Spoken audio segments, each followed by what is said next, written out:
Hello. Oh my Lord. Hello, beautiful souls. My name is Diane Lang. I'm the owner and founder of RiseAwake with Diane and Wisdom of the Akashics. I'd like to welcome you to the video. And today I'm going to do a talk around the twin flame relationship and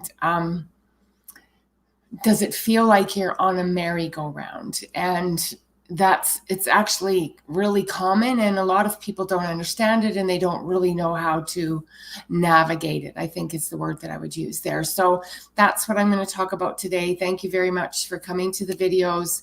Like the channel, hit the notification button and you'll get notified of new videos that go up. And I'm going to be doing more lives, which is what I'm doing right now, is streaming into streaming live from some software that is going to make it, as the channel kind of picks back up again, because I've been away from it for quite some time.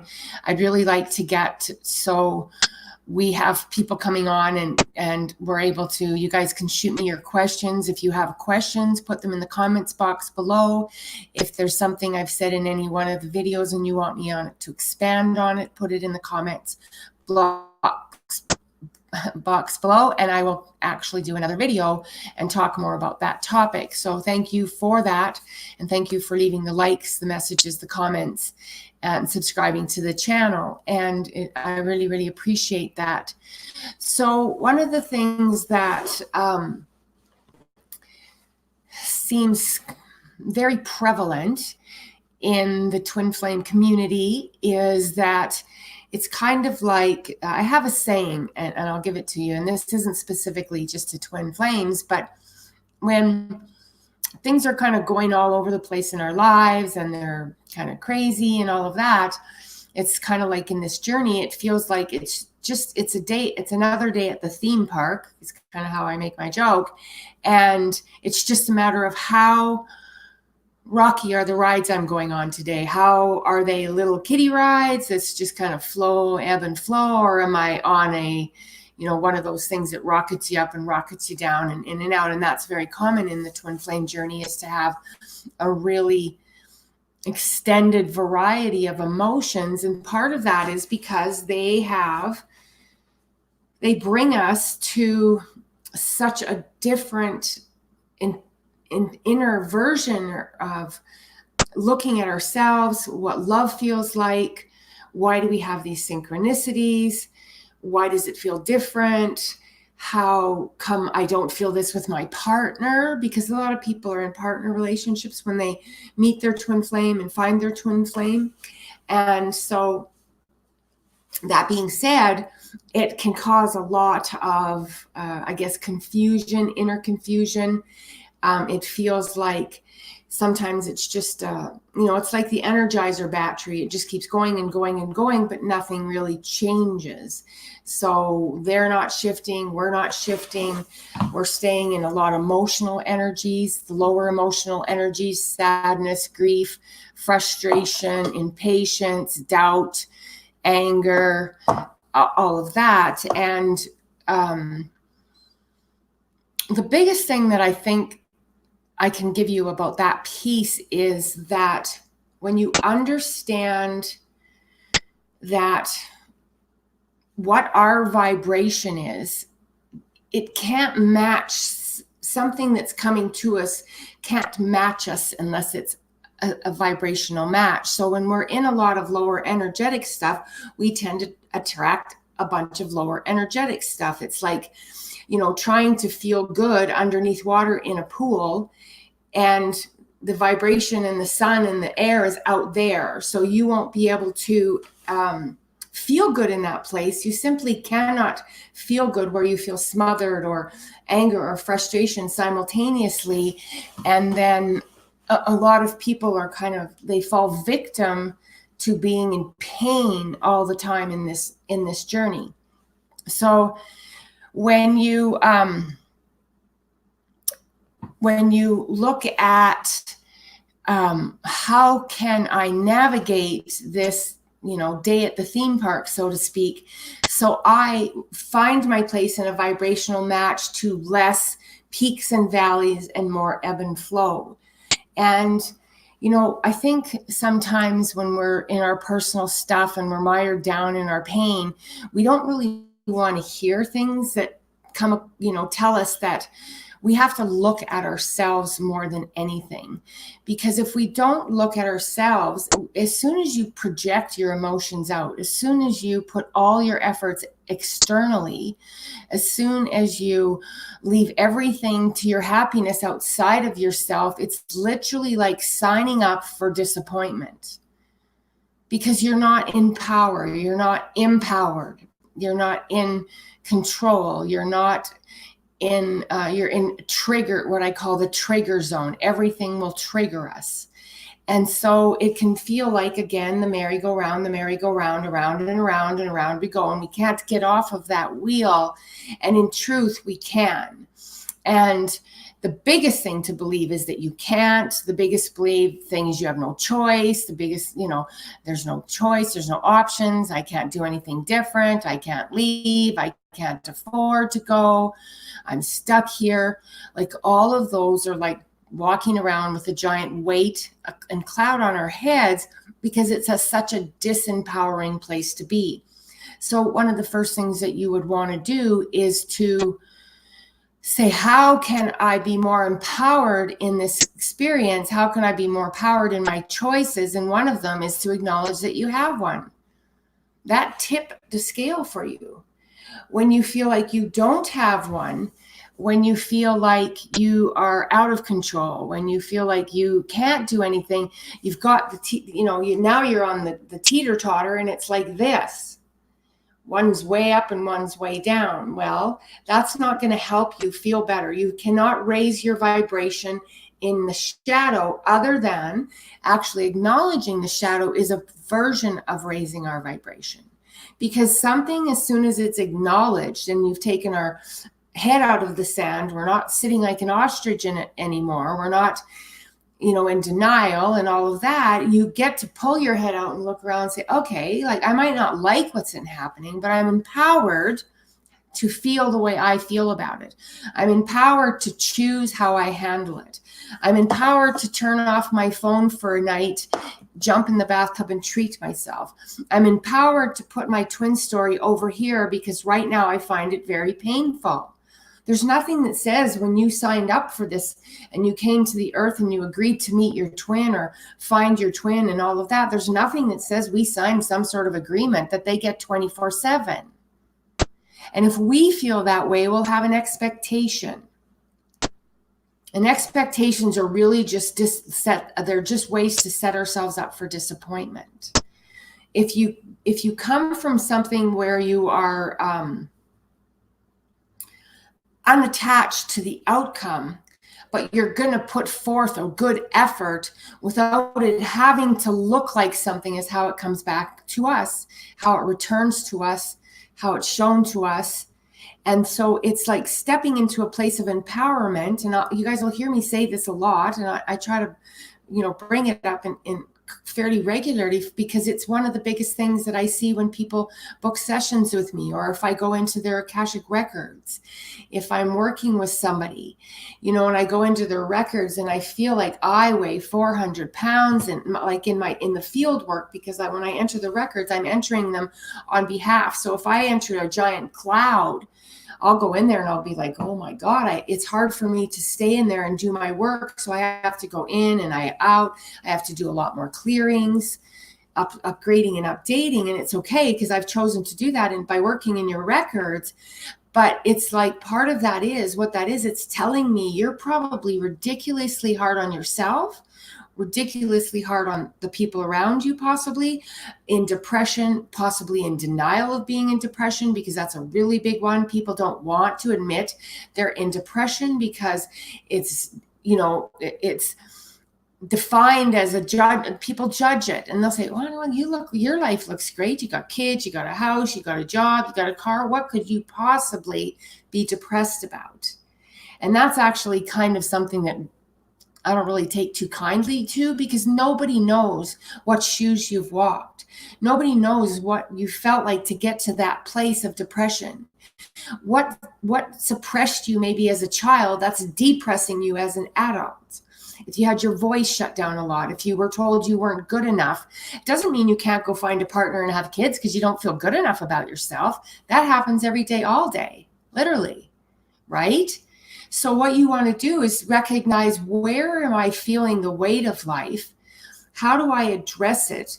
Lift it, the layer of the onion, because really what happens is, once you've corrected that and you've looked at that and you're willing to take a look at it, you build the muscle up about it, it's going to have a ripple effect in stuff that you weren't even really thinking you needed to focus on.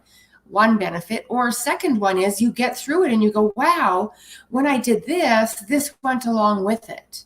When I forgave my twin, my relationship with my brother really improved, something like that. There'll be a thread. It'll show up in another area. When I looked at what role I'm playing in my twin flame, what energy am I sending them?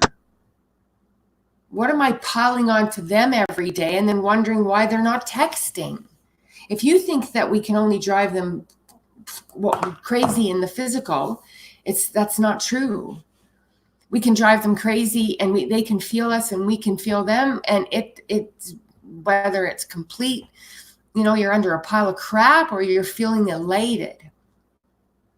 When I was really around my twin a lot, and when I was connected to him on a regular basis, he could tell when I was elevated. I said to him one day, how do you know that? Where I wasn't even talking to him in person, because my voice is a giveaway. If I'm tired, my voice is a giveaway.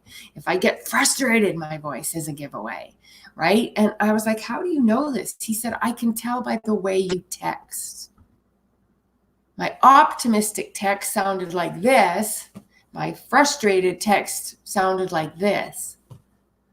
I'm like, wow, he picks that up in a text message. He'd say, are you okay? I'd say, why did you ask that? He said, well, I can tell you. Are you struggling today, or are you not feeling well? And I'd say, yeah, no, I'm not. Yeah, because he could feel my energy. So I had a commitment to try to keep my vibration high when I thought of him in particular. Or I would actually write him and say, I'm really struggling today. I'm having a very emotional day. Can you just send me an etheric hug? And it was like you could feel it come in, because we're that connected. We don't need to be in the physical to feel. And when we're denying and stuffing and withholding and keeping everything to ourselves, we'll feel like we're on the merry-go-round and round and round and round and round and round, and we can't put our foot down and get it stopped. We can't get any grounding in it. And so this is really important for you to realize, what role am I playing in it? That's a lot of the work that I do with people when I do my sessions, is we go, we get an identify what vibration it is, so that you can change, shift, raise, move the needle in some way. And that's the thing, when I get the testimonials and people write me stories afterwards, that's the things that I hear the most often is, how did you even know that? I mean, people send me, most often, the first time I work with someone, I know their name and their birth records, the name, where they were born, and what date they were born. I tell them, don't tell me anything. I want the records to speak to us first. No egoic questions, no egoic programming, right? I have a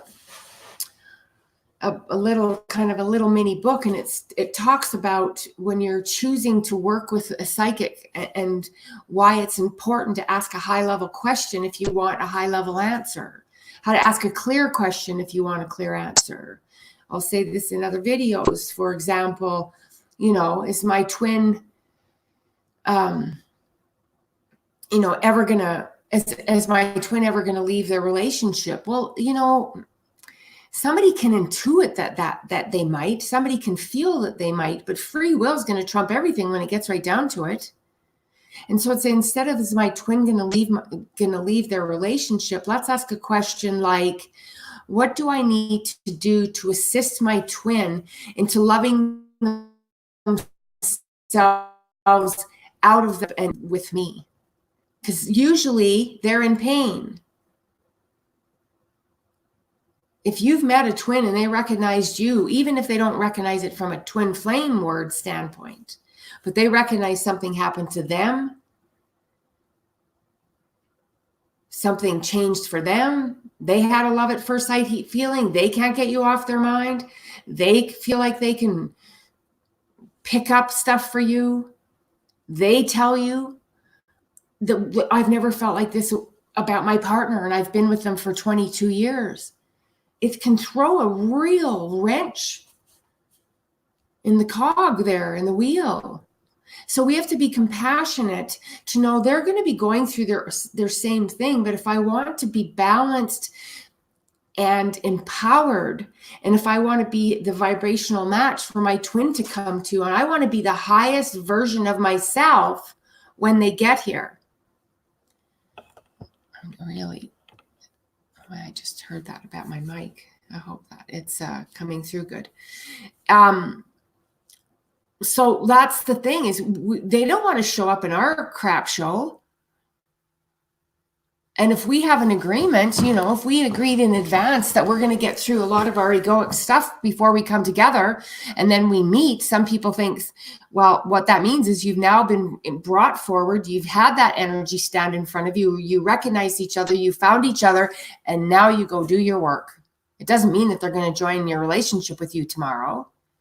It means you've been given that message that something is different for me. Something's changed for me. Something's special here. Something's synchronistic. People sometimes want to twin flame solely out of their ego. And it's really not very good for the soul to do anything solely out of your ego. They don't understand that it can be the most gut-wrenching experience that you'll ever go through. So what would you want to sign on to that for? If you weren't going to bring your highest, best version of yourself. And there are twins that are sitting on the peripheral waiting for you to get this. We think they have to leave their partner, and the universe is saying, no, you agreed to get over being jealous. You agreed to believe that you were enough before I got here, before we came into union. Your soul agreed to this. I'm gonna stand in and let that happen for you. I'm not gonna step into your life until you've found what it is you needed to know. We're so massively good at reflecting everything out. Everybody wants to be throwing mud over the fence, looking at the neighbor's yard, blame it on politics, religion, the economy, our jobs, our relationships, our family, our in-laws, our friends, social environment, entitlement, technology. I'm telling you, you can fill books full of excuses if you want to keep coming up with one. And so you got to lay off that never-ending cycle of feeling low about your relationship and then expecting to attract anyone to you that's healthy, not just your twin. Like if your twin is still staying in their relationship, there's nothing that says that you can't experience love and intimacy, but you want to be honest in it. You don't want to offer something you can't offer. There's other people out there that are quite fine having a live-in relationship that isn't going to be defined by a marriage. People that enter relationships through the soul purpose for each other will be there to move each other's and challenge each other to bring the best version out of themselves. And if at one point that means one of us has moved on from the other and you're going to enter separation, it doesn't have to be separation and madness. It can be separation and love. That's actually part of the unconditional love that you should carry really honestly almost for anybody you're going to marry or choose to. Like people go into relationships now with a plan to gut somebody if they ever do it in advance. Well, I'll marry him, but if he ever cheats on me, I'm taking everything. Like planning it in advance, putting that in the universe. It's written in your records now. You plan on being a schmuck if you leave the person you're supposedly loving. And it goes male, female. Both. The divine masculine is so confused right now, and the divine feminine has been gotten almost what I call like a version of the lunatic fringe in feminism. That's not a balanced relationship. It's not balanced to tell somebody you never need. I don't need you to open the door for me. Oh my God, they were just being kind. I write about this in my blog, RiseAwake.com. You can go there. I just launched it.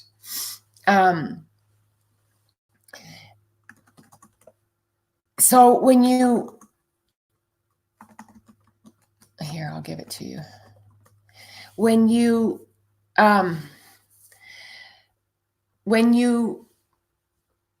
recognize that you're a massive part of the result that you're getting, it's a really empowering place to be, actually. And because it puts you in the driver's seat of what's next, because you've admitted there's a problem. You've admitted that you're a piece of the problem. There's no such thing as a one-sided story with two people in a relationship. That's why I don't engage my friends very much when they start going into their blah, blah, blahs about their partners. Because if you first of all agree you're the bad person when they get next time, when they get loving each other again, that you agree that, yeah, he's a bit of a whatever. Yeah, she's quite a piece of work. And then next thing you know, well, you just said that about my wife. And it's like, well, you said that about your wife. Well, you're not supposed to agree. I don't let people draw me into that. I'll say, I'm not going to support either one of you. And if you guys are going to fight today, I'll visit another time. No problem. Zero problem saying that. And why? Because I get the right to choose the kind of environment I feel like being around, and they're better people when they're not doing that. I'm not saying just a little grumpiness, like, oh, you didn't put the plates on the table. I'm talking about sarcasm and nickety-pickety and always negating one or the other, or fighting or yelling or drinking, all that. I'm like, no. I'll stop by when you guys are in a better place. Love you. We didn't sign up to fix other people. We've signed up to have a very, very clean yard to the best of our ability, with our knowledge, our awareness, our strengths, raising our consciousness, recognizing our vibration, and then being that change in the world. And you cannot then find a vibrational attraction for that. That is also law. If you're miserable, you're not going to feel joy. If you're feeling joy, it's going to be hard to get you to be miserable if you've built that muscle. So you start attracting people that are more optimistic. You'll start attracting people with less drama, less addictions, less control.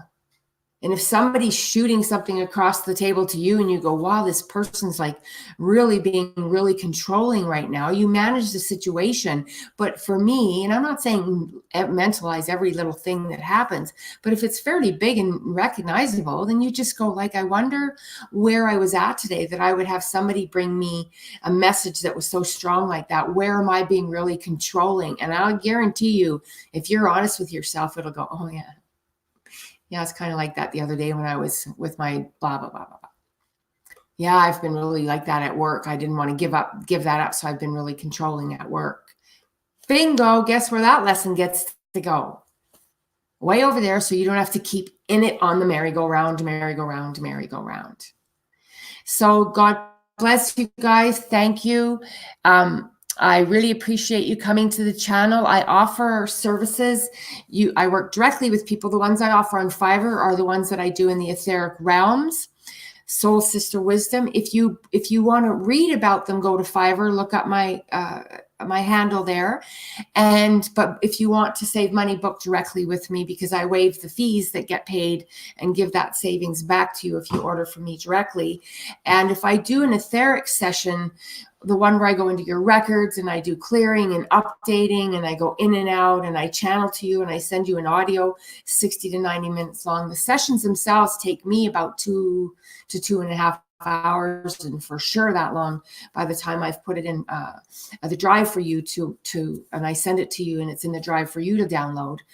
They're a couple hours long for me. So once I've accepted an order to do one, I don't ever do 2 in a day. It would be draining for me and I wouldn't feel like I was going to give you the best experience you can have. I could do another short reading or something like that, but I can't do them both in the same day. So thank you very much. If you've enjoyed the videos, give it a thumbs up, subscribe. This is Messages from the Akashic Field for myself, Diane Lang. I specialize in twin flame mentorship, Akashic fields, and the matrix. And I'd love to talk more about the matrix work. And so if that interests you, put that in the comics, the matrix, the Akashic records, twin flame, twin separation, the etheric field. I put that up, and a lady said she wants to learn more about the etheric field. So I'll do a video for you guys on that. If you want me to do some kind of pull some cards and some readings and stuff, I can do that as well. Though I typically don't use them because I am psychic intuitive, but I do like using them once in a while. But I feel there's lots of people with the channels that are reading cards every day in this arena. And for me, because my gift is channeling higher self information and matrix and universal information to you, I do best by just passing on the messages to you. So God bless you. Thank you very much for coming to the video. Diane Lang, Messages from the Akashic Field. And feel free to share the channel out if you think you know somebody that would benefit from it. Enjoy the videos. Thank you very much. Bye-bye.